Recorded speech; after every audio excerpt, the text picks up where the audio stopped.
శౌచం అంటే శుచిత్వం, శుభ్రంగా ఉండడం. అది అంతర్బాహ్య శుచితో, నేను చెప్పాను కదా 2 రకాల శుచి. ఒకటి బాహ్య శుచి, మన రోజు రకరకాల కొత్త కంపెనీ విడుదల చేసిన సబ్బల్లా షాంపూల్లా వాడుతూనే ఉంటాం. కొత్త కంపెనీలు అన్నీ ప్రయోగం. ఆల్ క్లియర్ అనగానే గుండె మీద జుట్టు ఉండదు, వాడుతూ ఉంటాం ఆల్ క్లియర్. ఓకే, సరే. ఇది బాహ్య శుచి. ఇప్పుడు అసలు మనకు మానవులకి ఆధ్యాత్మిక మార్గంలో వెళ్ళేవాళ్ళకి కావాల్సింది ఏమిటి?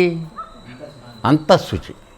అంతఃశుచి అంటే మానసికంగా, ఇంద్రియాల పరంగా, నీవు అంతఃకరణ పరంగా నువ్వు శుచిత్వంతో ఉండాలి, శుభ్రంగా ఉండాలి, శుచిగా ఉండాలి. అంటే ఏ విధమైన కల్మషం లేకుండా ఉండాలి. సబ్బెట్టి తోముకుంటున్నావు కదా, అట్లాగే ఇక్కడ లోపల కూడా సబ్బెట్టి తోమేవాడు కావాలి. ఆడు తోమినప్పుడు మనకు మంట ఎక్కుతోంది, గురువుని తిట్టి వెళ్ళిపోతున్నాం. అది ఓకే. సో దీంతో పాటు ఇగో వినండి, ఈ శుచిత్వంతో పాటు లౌకిక వ్యాపార విముఖత్వమే సుమా. శౌచం అంటే లౌకిక వ్యాపార విముఖత్వం. విముఖత్వం అంటే వ్యాపారం చేయడానికి, లౌకిక వ్యాపారం చేయడానికి ఇష్టం లేకపోవడం శౌచం. అర్థమైందా?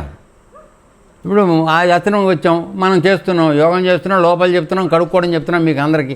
సో ప్రాణాయామం చేయించి అన్నీ చేస్తున్నాం, అన్నీ మామూలుగా చేస్తున్నాం. బయటికి వెళ్ళగానే మళ్ళీ ఆ పనులే చేస్తున్నావు.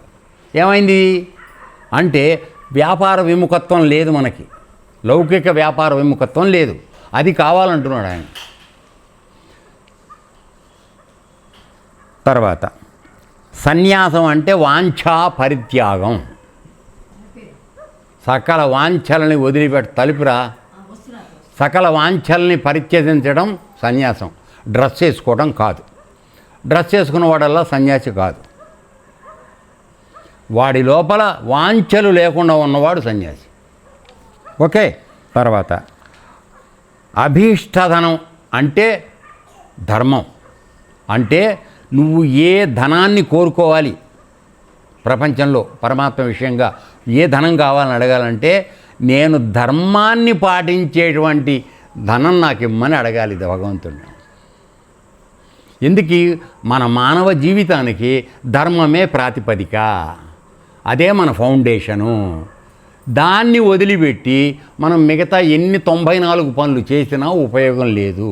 అందువలన నీవు అభిష్టంగా అనుకుని మనస్ఫూర్తిగా నువ్వు కోరుకోవాల్సింది ఏమిటి? ధర్మం అంటే డబ్బు ఏమిటి కావాలి, నాకు ఆస్తి ఏం కావాలంటే నేను ధర్మాన్ని కాపాడేటువంటి లక్షణం నాకు ఈత పరమాత్మ అని అడగాలి.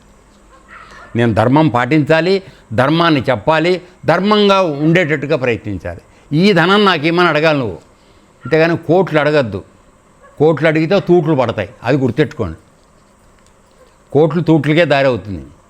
ఎటువంటి తూట్లు అవుతాయో నాకు తెలియదు. అర్థమైందా? రైట్. తర్వాత యజ్ఞం కృష్ణ భగవానుడు. యజ్ఞం అంటే ఏమిటని అడిగాడు ఉద్ధవుడు నిన్న అడిగిన దాంట్లో. యజ్ఞం అంటే భగవంతుడిని తెలుసుకోవడమే యజ్ఞం. కృష్ణ భగవానుడే యజ్ఞం. అంటే అజ్జయి ఇజ్జయి అని కాదు, ఆ భగవంతుని గురించి ఆలోచిస్తూ ఆయనలో లైక్యం అయిపోవడమే యజ్ఞం. అంటే యజ్ఞం చేస్తున్నావు అంటే అర్థం ఏంటి? నువ్వు లేకుండా అయిపోయి ఆయనలో కలిసిపోవడమే యజ్ఞం. తర్వాత ఇవన్నీ వినడానికేనా అక్క, చేయడానికి కాదు. పొరపాటును కూడా అనుకోకు, ఇది చేయాల్సి వస్తుంది. దీంట్లో చెప్పారు, మనం మాట్లాడుతున్నాం అంతే. విని వదిలేయండి అంతే.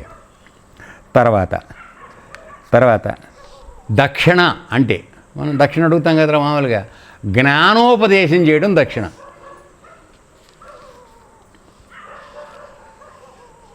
అర్థమైందా? ఇక్కడ రాగానే అరటిపళ్ళు ఇవ్వడం కాదు దక్షిణ, జ్ఞానోపదేశం. ఇక్కడ ఇచ్చే జ్ఞానోపదేశం తీసుకోవాలి, అది నీకు ఇచ్చే దక్షిణ. అర్థమైందన్నా? Right, very good. తర్వాత బలం అంటే ప్రాణాయామం. ఎంత గొప్ప మాట చెప్పాడు చూడు.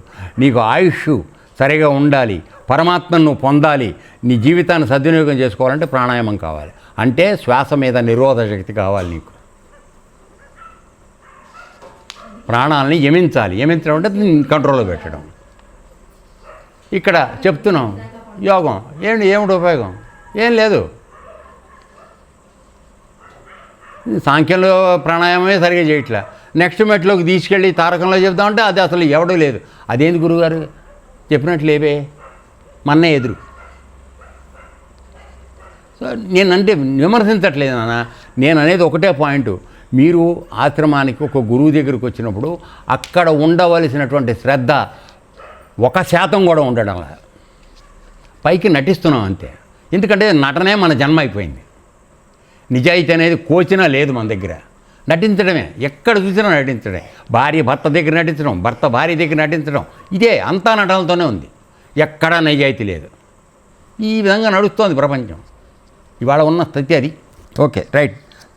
తర్వాత ఉద్ధవ, భగం అంటే నా ఐశ్వర్య సంపద్విభూతి సుమా.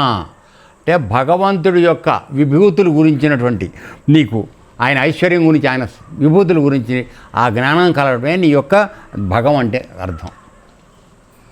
అంటే విభూతి యోగం మనకు చెప్పాడు కదరా నాన్న. ప్రపంచంలో సృష్టిలో ఉన్నటువంటి ఏ ప్రాణి, ఏ వస్తువు, అందులో ఒక విశేష లక్షణం, విశేష గుణము ఉంటే అది నేనేనన్నాడు. అంటే ప్రతి అడ్డమైన వాళ్ళ దగ్గర ఉండే చెత్త లక్షణాలను నావి కావు, అది గుర్తుపెట్టుకోండి. ఏమంటే నువ్వు మటలు చేస్తావు, మట చేసి ఈ గుణం కూడా భగవంతుడు ఇచ్చాడు మాట్లాడుతూ ఉంటావు, అది కాదు. అర్థమైందా? అందువలన ఈ ప్రతిభా వ్యుత్పత్తులు, సద్గుణాలు, విశేష లక్షణాలు ఏవైతే ఉన్నాయో, ఎవరిలో ఏమున్నా అది నేనే అని చెప్తున్నాడు. అర్థమైందన్న? అందుకని పరమాత్మ యొక్క ప్రతినిధి అయినటువంటి మనలో ఉన్నటువంటి ఇంద్రియాధిపతి అయినటువంటి మనస్సు ఏదైతే ఉందో అది నేను అని చెప్పాడు. మరి మన మనస్సు ఎందుకు ఉపయోగపడుతోంది? ఆయన ఏ ఉద్దేశంలో చెప్పాడు, మన మనసు ఏ విధంగా వాడుకుంటున్నాం చెప్పండి. సకల విచ్ఛిన్నకర ఆలోచనలకి మన మనసు మూల కేంద్రం అవుతుంది. ఒక్క మంచి ఆలోచన మన మనసులో రావట్లేదు, ఒక మంచి పని చేద్దామనే ఆలోచన మన మనసులో రావట్లేదు. ఏమిటి దురదృష్టం? ఎందుకంటే ఇతరమైనటువంటి ఎక్కి అన్నీ పడి దాని మీద పడేటప్పటికి అది పూర్తిగా పొల్యూట్ అయిపోయింది మైండ్.